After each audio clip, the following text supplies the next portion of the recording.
Ever stop and think about what actually drives your shopping choices? I mean, it feels like a simple decision, right? You see something, you like it, you buy it. But behind every single purchase, there's this incredible hidden web of forces at play. And today, we're going to pull back that curtain and see exactly what they are. Go on. I'm serious. Take a second. What was the last thing you bought? Was it that coffee this morning, those sneakers you ordered online last week? Whatever it was, what was the real tipping point? The brand? The price? Did a friend recommend it? Get a clear picture of that item in your head, because we are about to put it right under the microscope. So, you've got your item in mind. Whether you bought it in a packed supermarket or just clicked add to cart from your couch, that moment, that's just the tip of the iceberg. Every choice you make is really the final stop on a long, long journey of influences. So let's trace that journey all the way back to the beginning, starting from the very top. All right, first stop. To get why you make the choices you do, we have to start with a massive bird's eye view. We're zooming all the way out to look at the giant external environment where every company has to operate and every single product is born. Think of all these things as the rules of the game. You've got huge forces like the economy. Are people feeling good about spending money or not? You've got new technologies, new laws, even the latest social media trend. All of this stuff creates the landscape that companies have to figure out how to survive in. It determines what gets made, how it's marketed, and what it costs, long before you ever even see it. And this brings up a really interesting point about competition. It's not as simple as you might think. Sure, you've got direct competition, that's easy, like Starbucks versus Dunkin'. But then there's indirect competition. Starbucks isn't just competing with other coffee shops, they're also competing with you making coffee in your own kitchen. Companies have to fight against every alternative solution out there. Okay, so we've seen the big global picture. Now let's zoom in a little closer. We're moving from that massive world stage right down to the world that's immediately around you, your culture and your social circles. You know, a good way to think about culture is that it's kind of like the operating system for a society. It's this whole collection of unwritten rules and shared ideas that are just humming along in the background, telling us what's cool, what's normal, and what's valuable. It shapes our desires on a really fundamental level. And here's the thing, that operating system is constantly updating. I mean, just think about it. What our grandparents look for in a car or a vacation is totally different from what we look for today, right? And for a brand, keeping up with these huge cultural shifts is everything. If you don't evolve, you get left behind. It's really that simple. Okay, now let's get even more personal. It's not just about culture as some big, abstract concept. It's about the specific people you're surrounded by. Your family, maybe they've been loyal to one brand for generations. Your friends, the people you kind of compare yourself to.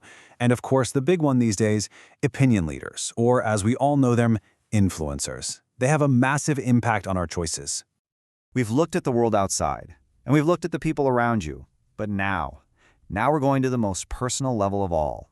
We are moving from the world around you to the world inside of you. We're diving into your own mind. First up, perception. And honestly, when it comes to buying things, perception basically is reality. It's the only reason one person can see a high price tag and think, ooh, quality, while the person right next to them thinks, what a ripoff. It's the same exact price. Marketers work around the clock to shape your perception because they know that how you see a product is what really matters. So if perception is how you see it, motivation is the why. It's the engine behind the purchase. Why are you buying that sandwich? Is it because you're hungry? That's a basic need. Or are you buying that designer bag to feel a sense of status or belonging? Every single purchase is driven by some desire to satisfy a need, whether it's big or small. And finally, we have your attitude. This is just your learned feeling about a brand, and it is a massive predictor of what you'll do. Seriously, if you already believe a certain brand is just unreliable, you're probably not even going to consider buying it, no matter how slick their advertising is. So, we've seen the external world, we've seen the social world, and we've seen your internal world. Now, let's put all the pieces together and actually trace the step-by-step journey you take pretty much every time you decide to buy something. So everything starts when you recognize you have a need. But then what happens? You start searching for information. And these days, that search doesn't look like a trip to the library. It looks like scrolling through social media, reading a bunch of online reviews, or just texting a friend. Hey, which one of these should I get? And this right here is the classic roadmap. You recognize the need, you search for info, then you evaluate your options. You know, make that little pro-con list in your head. Then you make the purchase. But, and this is key, it doesn't stop there. That last step, post-purchase evaluation, is so important. That's when you decide if you made the right choice, and that feeling is what determines if you'll ever be a customer again. All right, so we've spent all this time focused on you, the individual shopper. But what happens when the customer isn't a person, but an entire organization? Let's take a quick peek into that totally different universe. So, the world of commerce is really split into two giant domains. You've got B2C, or business to consumer. That's the world we all live in every day, buying clothes, food, you name it. Then you have B2B, business to business. This is kind of the hidden engine that powers everything else, where companies are selling their products and services to other companies. And B2B is definitely not one size fits all. A company selling raw steel to a car maker is playing a totally different game than a company selling laptops to a school or produce to a grocery chain. Each of these B2B customers has completely different needs and really complex ways of buying things. Take the government, for instance.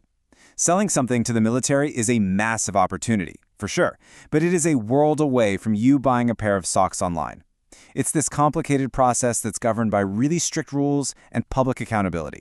It's a perfect example of just how different the B2B world can be. So there you have it. From global economic trends and cultural shifts down to your immediate social circle and your own internal psychology, your decision to buy is never, ever made in a vacuum. So the next time you pull out your wallet or you're about to click Buy Now, just take a second and ask yourself, who or what is really making this choice?